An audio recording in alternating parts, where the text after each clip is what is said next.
टिळकांनी जगण्याला दिली, टिळकांनी जगण्याला दिली. सन्माननीय व्यासपीठ, वंदनीय गुरुजन वर्ग आणि माझ्या मित्रमैत्रिणींनो, माझे नाव आरोही अनंता परांदे.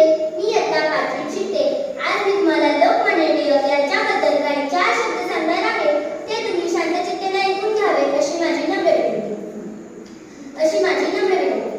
स्वराज्य हा माझा जन्मसिद्ध हक्क आहे आणि तो मी मिळवणारच, अशी सिंहगर्जना करून इंग्रजांना सळो की पळो करून सोडणारे थोर देशभक्त म्हणजे लोकमान्य टिळक होते.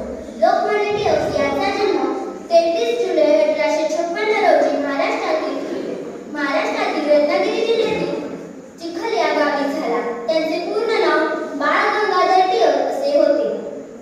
त्यांच्या आईचे नाव पार्वतीबाई व त्यांच्या वडिलांचे नाव गंगाधर असे होते.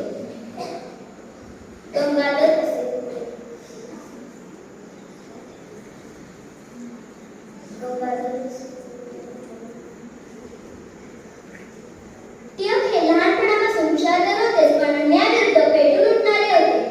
एकदा वर्गात शेंगा खाऊन डलथाली पडली होती.